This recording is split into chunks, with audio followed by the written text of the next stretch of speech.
오늘은 프로이트의 정신분석 2강 착오 행위에 대해서 공부하겠습니다. 누구나 흔히 저지르는 것은 착오 행위입니다. 무슨 말을 하려고 하다가 갑자기 생각이 안 나는 거예요. 또 엉뚱한 말이 튀어나오는 거예요. 또 글을 쓸 때에도 자기 생각과 달리 엉뚱한 글이 쓰여지는 경우에요. 책을 읽을 때에도 틀리게 내용을 읽고 또 남이 말을 한 것을 잘못 알아듣기도 하고 하는데, 이런 착오 행위, 이것은 우리가 감각기관, 예를 들어서 뭐 귀가 어두워가지고 혹은 귀에 고장이 있어서 신체 어느 부분이 눈이 나빠서 잘못 보인다든지 잘못 들린다든지 이렇게 해서 일어나는, 즉 기질적인 착오 행위를 말하는 게 아니에요. 신체 기관이 정상적인데 아픈 데가 없는데, 몸이 아프지 않는데 이러한 착오 행위가 일어날 때는 우리가 정신분석의 연구 대상이 된다는 이야기입니다. 문제는 뭐냐? 우리가 이러한 착오 행위, 즉 착오를 일으키는데 이것을 본인이 일으키고 나서 알 수도 있지만은 또 모를 수도 있어요. 그러니까 행위를 일으킬 때는 모르니까 그런 행위를 한 거죠. 무의식 중에 그런 행위를 했단 말이에요. 이 프로이트의 정신분석은 무의식을 다루는 거예요. 무의식 중의 행위를 말하는 것입니다. 거기다가 친구의 이름이 생각이 안 나요. 또 무엇인가 하려고 마음을 먹었는데 그걸 그만 팍 잊어버리는 거예요. 이게 참 곤란해지는 거죠. 미치는 것이죠. 이러한 착오 행위들, 왜 이런 것들이 일어나는가, 이것을 이 시간 공부하게 되는 것입니다. 실제로 말을 정확하게 하는 사람일지라도 다음과 같은 세 가지의 경우에는 착오 행위를 일으키기 쉽다고 프로이트는 말합니다. 첫째, 기분이 나쁘거나 피로했을 때.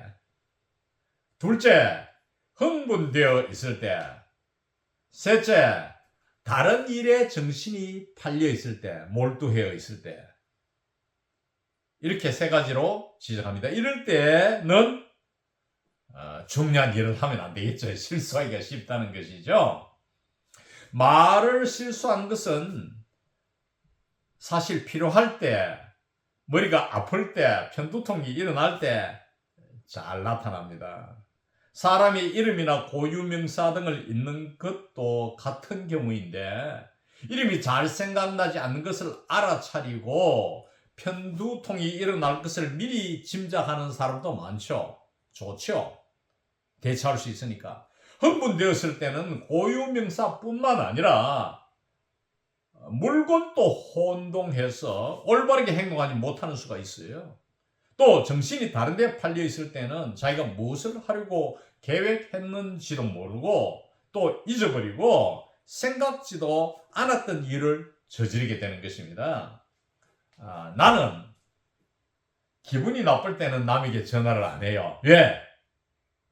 상대에게 기분 나쁜 감정이 전화하다가 나타날 수 있기 때문에, 그런 나쁜 감정이 상대에게 전달될 수 있기 때문이지요. 이런저런 착오를 일으키기 쉽다는 걸 제가 너무 잘 알기 때문입니다. 그래서 중요한 전화는 기분 나쁠 때는 절대 하지 않습니다.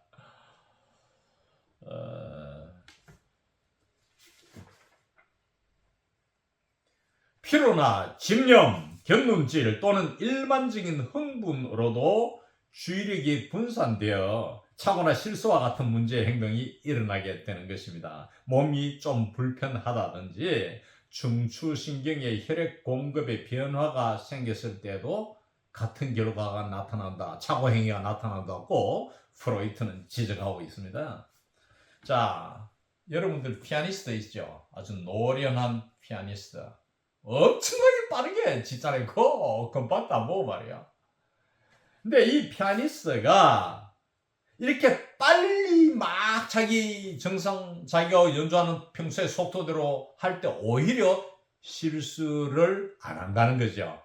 오히려 너무 긴장이 돼가지고 속도를 느리게 하거나 아니면 그 청중을 너무 의식하거나 이렇게 했을 때에 실수가 일어난다는 것이죠. 타자수, 요즘은 이제 여러분 타자를 안 치죠. 전부 다 컴퓨터로 이렇게 하니까 실수해도 고치우기 쉬운데, 옛날에 타자기는 치면은 일일이 다 지워가면서 해야 되잖아요. 그래서 참 불편해서 한 번 실수하면 굉장히 시간을 많이 낭비해요. 그런데도 유능한 능숙한 타이피스트는 막 빠르게 치는데도 실수가 없는데, 오히려 긴장을 내가 그날 어떤 사정으로 기분 나쁜 일이 있어가지고 뭐 정신이 딴데 팔리거나 지나치게 긴장할 때는 이게 실수가 일어난다는 것이죠.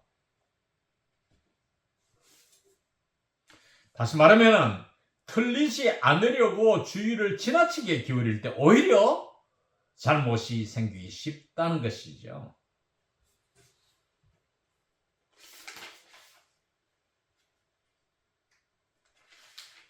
가장 흔하고도 주목할 만한 말의 실수 형태는 말하고자 하는 내용에 정반대되는 것을 말해버리는 것이죠. 아주 엉뚱한 말을 해버리는 거.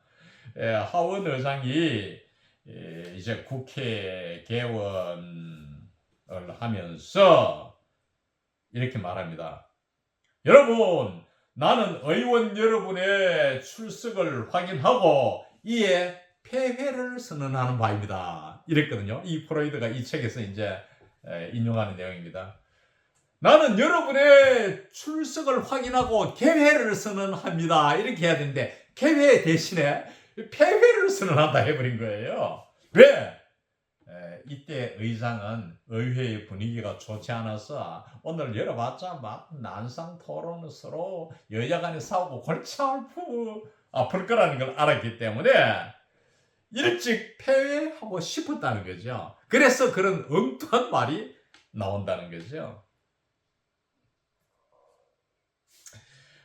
이 하원 의장이 개회라고 해야 할 때 폐회라고 한 실수의 예를 살펴보면 이것은 상당히 의미심장하다는 것이죠. 이제 이 프로이드의 분석은 의장이 보기에 의회 분위기가 좋지 않다고 생각했기 때문에 의회를 바로 막 폐회하고 싶으면 좋겠다는 생각이 여기에 나타나서 이러한 실수를 했다고 이러한 해석을 쉽게 내릴 수 있다는 것이 프로이드의 주장입니다. 시인이 예술적 표현을 하는 데 있어서 말의 실수나 착오를 이용하는 예도 흔합니다. 이러한 사실을 보더라도 작가는 말의 실수와 같은 착오 행위를 의미 있는 것으로 생각하고 있는 것이 틀림없습니다. 왜냐하면 시인은 이러한 실수 행위를 고의적으로 창작하기 때문입니다.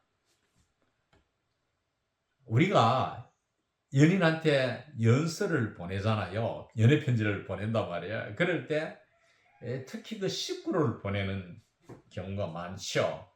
근데 식구를 좀 애매하게 말도 안 되는 이상한 소리를 해보세요. 그 내용을 넣어보세요. 상대가 해석하는데 진다고 합니다. 어떻게 이 뜻을 알아야 되는데 미치는 거죠. 무슨 의미인지 모르니까. 특히 어느 정도 내용이 흐르다가 뭐 한두 곳에 이상한 소리를 해봐요. 종일 그 고민한다. 이 무슨 뜻일까? 그래서 더 시를 보낸 사람을 생각하게 되겠죠. 이것을 보십니까? 셰익스피어가 일찍이 말했던 의도적 실수하는 것입니다. 셰익스피어는 volitional error, 의도적으로 실수를 많이 했습니다.